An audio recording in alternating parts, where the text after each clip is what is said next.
Hello students, इस video में हम इशू ऑफ डिबेंचर्स के क्वेश्चन नंबर 1, 2 और 3 का सलूशन हम बनाने वाले हैं।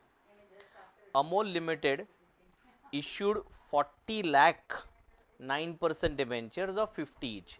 40 लाख डिबेंचर्स इशू कर रहे हैं 50 ईच के, payable on application as per the term mentioned in the prospectus and redeemable at any time after 3 years. तो ये 3 ईयर्स के बाद रिडीम होने वाले हैं।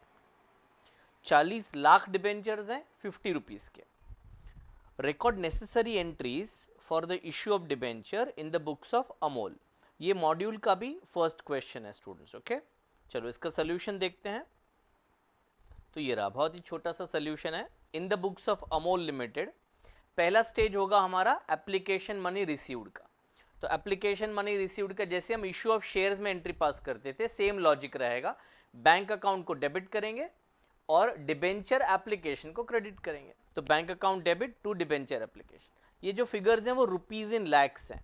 तो 40 लाख डिबेंचर्स हैं इंटू 50 रुपीज। सो 40 इंटू 50 करेंगे तो 2000 लाख रुपीज का टोटल बैंक में कलेक्शन आएगा इतने डिबेंचर इशू करके।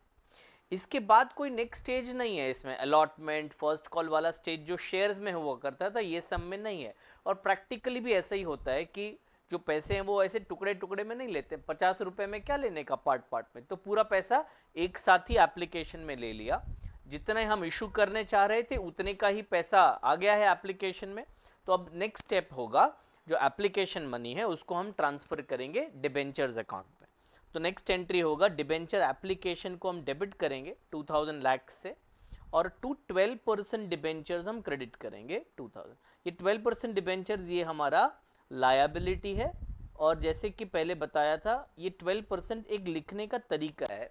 12% क्या है, जब भी इंटरेस्ट देने का टाइम आएगा तो फेस वैल्यू का 12% हमें इंटरेस्ट पे करना पड़ेगा। तो 12% क्या डिनोट करता है स्टूडेंट्स, वो इंटरेस्ट का रेट डिनोट करता है। ठीक है, तो एकदम सिंपल सा दो एंट्री है ये क्वेश्चन का, बैंक टू एप्लीकेशन और एप्लीकेशन टू डिबेंचर्स। ठीक है, चलिए सेकंड क्वेश्चन देखते हैं। सेकंड क्वेश्चन है, Atul limited issued 1 crore debentures. हाँ, 1 करोड़ डिबेंचर्स हैं at 8% ₹100 each at a discount of 10%। तो इशू करने के टाइम हमने डिबेंचर्स जो है वो 10% डिस्काउंट में इशू किए हैं। रिडीमेबल एट पार, तो लेने के टाइम हमने कम पैसे लिए हैं, देने के टाइम हम बराबर से 100 रुपीज वापस करेंगे at the end of 10th year. तो ये जो पूरा पैसा है वो जो लोन है, बेसिकली डिबेंचर लोन होता है, तो ये पैसे हम हमारे पास रखेंगे कितने सालों तक, 10 साल तक अपने पास रखेंगे। वो 10 सालों में हम हर साल इंटरेस्ट पे करेंगे और इंटरेस्ट कितना पे करेंगे, 8%। Money was payable as follows, 30 rupees on application, 60 on allotment. तो ये 60 एक्चुअली 70 माइनस 10 है ना। 70 रुपीज फेस वैल्यू है और 10 रुपया डिस्काउंट है। ये जो 10% है वो 10% हमेशा फेस वैल्यू का लिया जाता है। Record necessary journal entries regarding issue of debentures, मतलब हमें इंटरेस्ट के बारे में कोई एंट्री वगैरह नहीं करना है, सिर्फ इश्यू की एंट्री करनी है। पैसे आए और उनको डिबेंचर अलॉट किए, सिर्फ ये दो कैटेगरी की एंट्रीज हमें करनी है। ये मॉड्यूल का सेकेंड क्वेश्चन है जिसका आंसर हम देखते हैं। 1 करोड़ डिबेंचर्स इशू किए हैं। ठीक है, तो अभी यहाँ पे सोल्यूशन में मैंने फिगर्स इन क्रोर्स लिख दिए हैं, इतना लैक्स में भी लिखने का जरूरत नहीं है। तो 1 करोड़ डिबेंचर्स और पर डिबेंचर मुझे स्टार्टिंग में कितना पैसा मिल रहा है, 30 रुपीज मिल रहा है। तो बैंक अकाउंट को मैंने डेबिट किया और डिबेंचर एप्लीकेशन को मैंने क्रेडिट किया। Bank debit, debenture application credit, total 30 crore rupees हमारे पास आ गए। ठीक है, 30 crore bank to debenture application. अब डिबेंचर एप्लीकेशन टू डिबेंचर हम ट्रांसफर करेंगे 30 करोड़ रुपीस जब हम अलॉट करेंगे। अब अलॉटमेंट का पैसा मांग रहे हैं, कितना पैसा मांगना है, 60 रुपया मांगना है, बट एक्चुअली 70 रुपया है। और वो 70 में से 60 रुपया हम मांगेंगे और 10 रुपया हमने उनको डिस्काउंट दे के रखा है।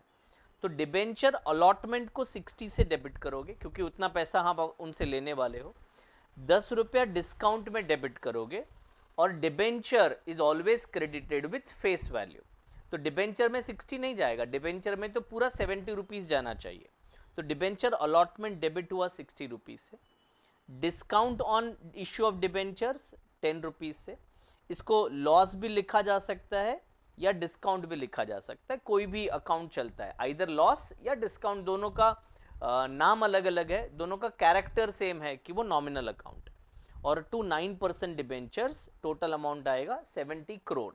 ओके, अब सभी लोग पैसा दे रहे हैं तो एंट्री आएगा बैंक अकाउंट डेबिट और डिबेंचर अलॉटमेंट क्रेडिट 60 और 60। अगर आप नोट करें तो एंड में क्या आया, बैंक में हमारे पास पहले 30 करोड़ आया, फिर 60 करोड़ आया, तो टोटल बैंक में 90 करोड़ आया, 10 करोड़ हमने डिस्काउंट दिया और टोटल डिबेंचर का वैल्यू 100 करोड़ है, पहले 30 और फिर 70। ठीक है, तो ये सोल्यूशन था क्वेश्चन नंबर 2 का। आइए देखते हैं solution of question number 3। Coinal chemicals limited issued 15 lakh 10% debentures of 50 each. तो एक डिबेंचर का फेस वैल्यू है 50 रुपया at a premium of 10%। Again 10% किसका स्टूडेंट्स, 10% 50 का, मतलब रुपीज टर्म्स में देखा जाए तो प्रीमियम 5 रुपीज है।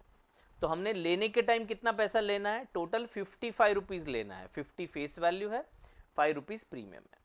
ये हम कैसे लेने वाले हैं, तो 20 on application and balance on allotment, मतलब बैलेंस मतलब टोटल अलॉटमेंट में 35 रुपीज हम लेंगे और वो 35 में 5 रुपीज प्रीमियम होगा और 30 रुपीज कैपिटल का होगा। Debentures are redeemable at par after 6 years. तो ये जो पैसे लिए हैं वो हम 6 साल यूज करेंगे अपने बिजनेस में। 6 साल के दरमियान हम उनको हर साल इंटरेस्ट देंगे और 6 साल के बाद उनको उनके पैसे लौटा देंगे। All the money due on allotment was called up and received. Record necessary entries when premium money is included. Oh, premium money is included in application. तो मैंने जो स्टार्टिंग में बताया ना वो बाय डिफॉल्ट बता दिया था, पर इसमें ऐसा नहीं है। इसमें कैसा है बताते हैं इधर, तो सोल्यूशन में मैं आपको दिखा दूं। पर बेसिकली प्रीमियम होगा 20 में 5 रुपया प्रीमियम है, 15 रुपया कैप फेस वैल्यू का है और फिर बैलेंस 35 जो फेस वैल्यू का है वो अलॉटमेंट में है। ठीक है, सोल्यूशन करेंगे तो और अच्छे से क्लियर आ जाएगा। देखते हैं सोल्यूशन क्वेश्चन नंबर 3 का, ये रहा। तो टोटल 55 जैसे कि हमने बताया हमें लेना है, पर 5 रुपया प्रीमियम क्वेश्चन में स्पेसिफिकली बोला है कि प्रीमियम एप्लीकेशन में है। तो हमने क्या किया, ये फेस वैल्यू का कॉलम है, तो फेस वैल्यू टोटल एप्लीकेशन में 20 रुपया लेने वाले हैं, तो उसमें 5 rupees face 15 rupees face value का हुआ, 5 रुपीज प्रीमियम का हुआ, ऐसे हो गया 15 + 5। और फिर 50 जो टोटल फेस वैल्यू है उसमें से 15 माइनस कर दोगे तो 35 जो फेस वैल्यू का अमाउंट है वो अलॉटमेंट में चार्ज करेंगे। ठीक है, I hope there is no confusion. तो बैंक में हमें कितना पैसा मिलेगा, 15 लाख एप्लीकेशन कर रहे हैं इंटू 20, हर एक एप्लीकेशन में 20 रुपया मिल रहा है, तो बैंक टू एप्लीकेशन हो गया 300 लैक्स। ये रुपीज इन लैक्स हमने लिखा है। ओके, उसके बाद इसको हम जब ट्रांसफर करेंगे डिबेंचर में तो 20 रुपए का हमें 2 टुकड़ा करना पड़ेगा, 15 रुपया डिबेंचर में जाएगा, 5 रुपया प्रीमियम में जाएगा।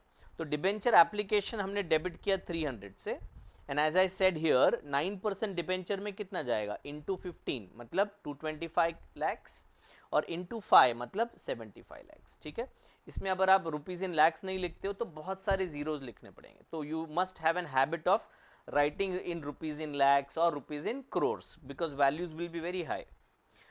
By not writing zeros you can save lot of time. Okay, अगर आपको कैसे लिखना नहीं समझ में आ रहा है तो क्या करो, आप कैलकुलेटर में 15 lakhs into 15 करो और फिर डिवाइड बाय 1 लाख करो। अगर आप रुपीज इन लैक्स में लिखने वाले हो तो डिवाइड बाय 1 लाख करो, अगर आप रुपीज इन क्रोर्स में लिखने वाले हो तो डिवाइड बाय 1 करोड़ करो। ठीक है, चलो अभी अलॉटमेंट में कितना पैसा लेना है हमें, अलॉटमेंट में 35 रुपीज लेना है। तो डिबेंचर अलॉटमेंट को डेबिट करेंगे और डिबेंचर को क्रेडिट करेंगे। डिबेंचर अलॉटमेंट को कितना 15 लैक्स इंटू 35 525 होगा और 2 डिबेंचर्स 525 होगा। इसका रेट ऑफ इंटरेस्ट क्या था जरा चेक कर दें, मैंने गलत लिखा है, just give me a second. Question number 3 कर रहे हैं, 10% डिबेंचर्स हैं, तो ये वाला जो है वो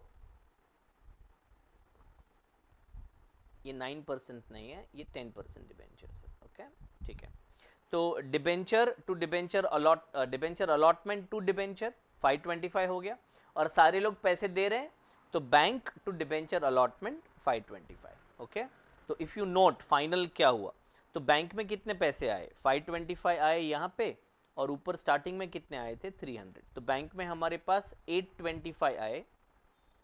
ऐसे सिर्फ छोटा सा बैलेंस शीट बनाऊं तो बैंक में 825 आए.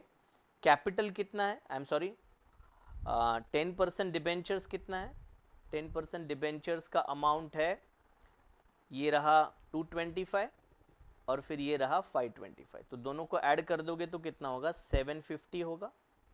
और सिक्योरिटीज प्रीमियम हमारे लिए प्रॉफिट होता है, तो वो रिजर्व्स एंड सरप्लस में लिखा जाता है डिबेंचर के पहले.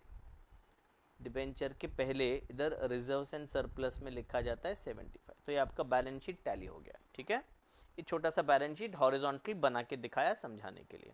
तो ये था हमारा solution of issue of debentures, question number 1, 2 and 3. Next video में हम आगे के क्वेश्चंस को सॉल्व करके बताएंगे आपको. Thank you.